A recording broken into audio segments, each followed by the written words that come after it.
বিশ্বনবী এক কালো নারীকে দেখে বললেন লা ইয়াদখুলুল জান্নাতা সাওদা ওয়ালা সাফরা।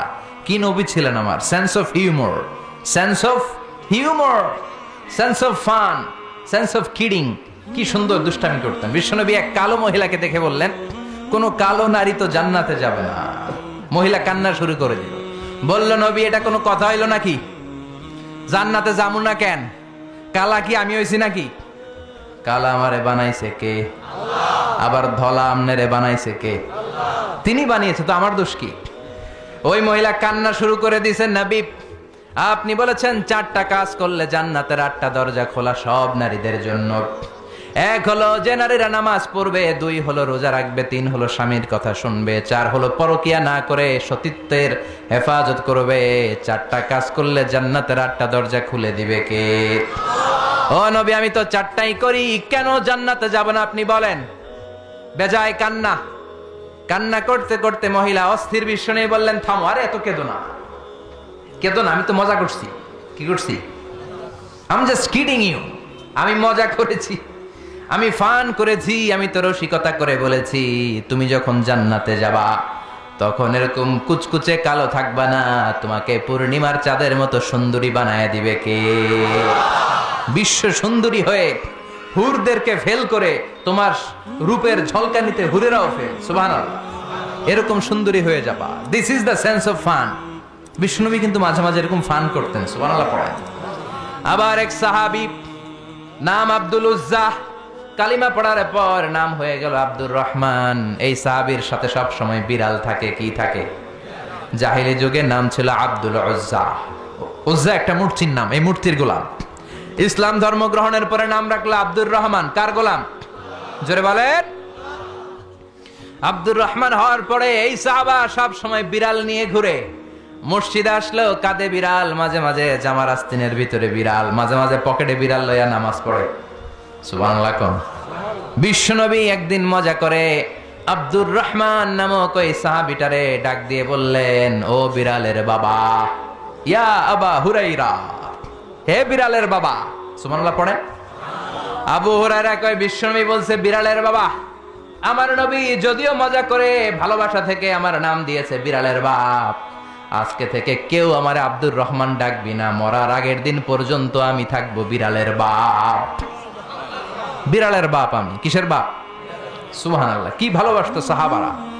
আবার বিশ্বনবী এক সফরে গেলেন, এক ইহুদির বাচ্চা ছোট্ট এক সাহাবী আজান দিচ্ছেন, আল্লাহু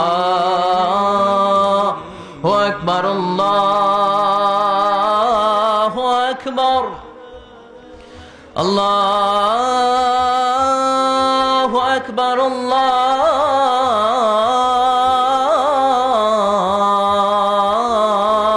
আকবার। এক সাহাবী সফরের মাঝখানে আজান দিচ্ছেন, তো ইহুদিটা পেছন থেকে মুখ ব্যাঙ্গাচ্ছে। ব্যঙ্গ করে না অনেকে? একজন যে কথাটা বললেন এটা একটু ঘুরায় বললে এটা কি বলে? ব্যঙ্গ করা। বাংলাদেশে কি বলেন এটা? এখানে কি বলেন? ঠেসারায়।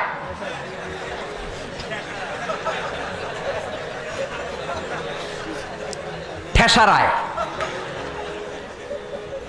এক সাহাবী আজান দেয়, আরেকজন ঠেসারায়। যে ঠেসারায় সে ছোট ইহুদির বাচ্চা। সাহাবী আজান দেয়, এক গাছের ঝোপঝাড়ের পেছন থেকে ইহুদির একটা ছোট্ট ছেলে ঠেসারায়। বিশ্বনবী বললেন এটারে ধর। 2 সাহাবী ছোট্ট বাচ্চাটারে ধরে আনলেন। বিশ্বনবী ছোট্ট বাচ্চাটার মাথার চুলের ঝুটির মধ্যে ধরলেন, চুলে সামনের এই জায়গা আছে না, এটার বলে নাসিয়া, এই নাসিয়ার মধ্যে ধরলেন।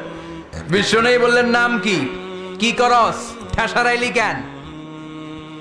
ছোট্ট ছেলে বলে মাফ করে দেন। বিশ্বনবী বললেন না, তোর মাফ নাই, যেহেতু তুই ঠেসারাইলি। আমার সাহাবী যেমন আজান দিছে তুইও দে। কয় আমি দিমু না। কয় তুই দিবি না, তোর বাপে দিব, দে। ঠেসারাইলি কেন?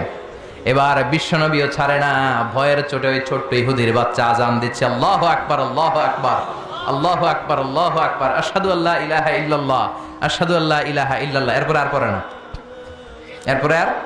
কারণ ইহুদিরাও আল্লাহরে মানে কিন্তু নবীরে মানে না। কারণ এরপরে আছে আশহাদু আন্না মুহাম্মাদার রাসূলুল্লাহ সাল্লাল্লাহু। বিশ্বনবী আবার মাথার চুল ধরে টান দিলেন, ক ঠেসারাইলি কেন? ইহুদির ছোট্ট ছেলেটা এবার বয়ের ছোটকে আমার মাইরা ফালাইবো। বয়ের ছোট এবার কয় আশহাদু আন্না মুহাম্মাদার রাসূলুল্লাহ, সুবহানাল্লাহ পড়ে। এটা ছিল এই ছেলেটা ইহুদি থাকার কথা ছোট্টবেলায় মদিনায় যখন বিশ্বনবী গেলেন।